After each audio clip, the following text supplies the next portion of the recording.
I think there is room definitely for quality reporting on environmental issues. There's room to get really in depth into various important matters. And what we focus on is things that really impact companies, regulations that are in the works, have been issued, and court decisions are coming out, or court cases that are going through the system, and how they will impact companies.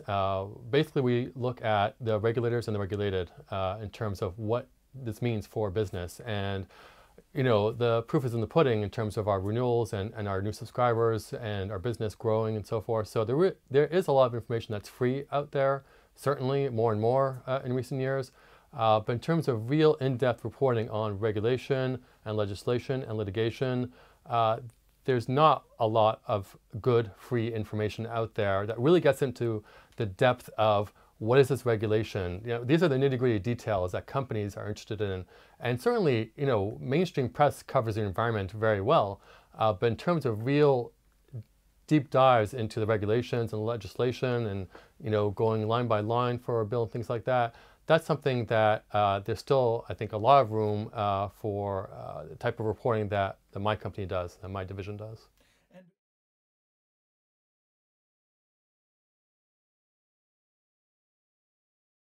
Sure. Certainly climate continues to be a very hot button issue. There is various developments happening on that end, some new rules proposed for limiting carbon emissions from power plants. The Supreme Court is considering a case dealing with climate change. Oral arguments are set for that next month. The issue of Keystone pipeline, which plays into the climate debate in terms of the greenhouse gas emissions that emanate from the oil sands in Alberta. The pipeline, of course, would go from the oil sands down to refineries on the Gulf Coast. So that's a big issue that's coming up in terms of will they approve the northern segment of the pipeline that goes from Canada into the U.S. Certainly air pollution is always a key issue. Supreme Court is also reviewing a case looking at sort of interstate transport of air pollution and EPA regulation of that. So you have air, climate, water is going to be a huge issue. Very important thing coming up is the EPA and Army Corps of Engineers are expected to propose a rule that will modify the definition of waters of the U.S. under the Clean Water Act.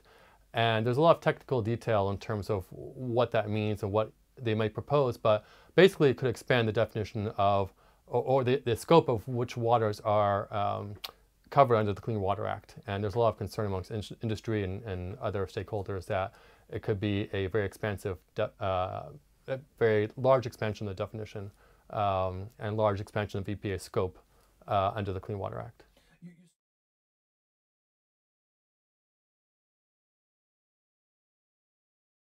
There's two debates. One, is it happening or not happening? People can debate that. The other debate is, what is the primary cause of it? Is it natural cycle? Is it man-made? I think for a company point of view, if it's happening, it's affecting you, it's happening. It doesn't matter how it's being caused. It doesn't matter if it's a natural cycle or man-made, but if we can do something which will mitigate the impacts and mitigate, be able to adapt to climate change and even mitigate the results of climate change, then they want to do that. So there's more and more interest in the business community in terms of, even in the utility sector, which would be impacted by these new regulations to limit carbon emissions from power plants. There's a lot of interest in trying to get new limits on carbon emissions and dealing with the problem of climate change. So I think that's a growing interest in the business community. In Congress, there's obviously a divide between Democrats and Republicans. And, I think it's also a matter of, will we see more and more weather events, melting polar ice, things like that, that will really drive the idea of climate change home. Certainly we have the cold snap. You have some people, deniers, coming out and saying, look at this cold weather. We're not having global warming. How can you say there's global warming when you have such cold weather? But, extreme weather events are supposedly part of the process of the changing climate. So just having very cold weather, which we've had here recently, is not necessarily an indication that there's no climate change going on. But I still think on the sort of public action level, you might need some more sort of dramatic events to happen before people really start thinking, oh, maybe I should take the bus instead of driving my car. Maybe I should do something else. But certainly on the boardroom level, it's getting increasing attention.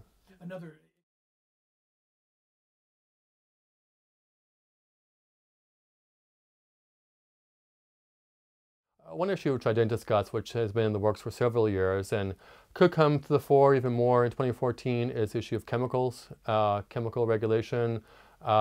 Basically, the current chemical statute does not allow EPA to easily regulate chemicals in commerce.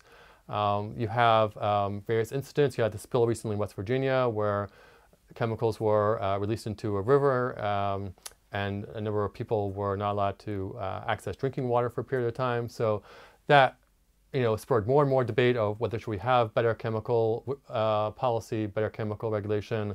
So there is legislation out there to expand EPA's authority to regulate chemicals in commerce because, as I said, it's very difficult now for EPA to require safety determination for chemicals, and there's thousands of chemicals in commerce, and for new chemicals there's certainly requirements, but for existing chemicals that have been grandfathered in to the existing law, it's much harder. So Europe has been doing stuff on this, Canada has been doing stuff on this, South Korea and other countries. So, and certainly the states, various states, California and elsewhere, have been looking at chemicals and products and so forth. And also companies have been taking their own initiative. Walmart and Target and others have been removing chemicals of concern from their products on their shelves. So that's an issue which continues to have momentum. Whether something happens at the federal level, there'll be hearings and things like that, but in terms of legislation passing, it will likely happen in the near future. 2014 is, not a given necessarily, but there'll be more momentum on that.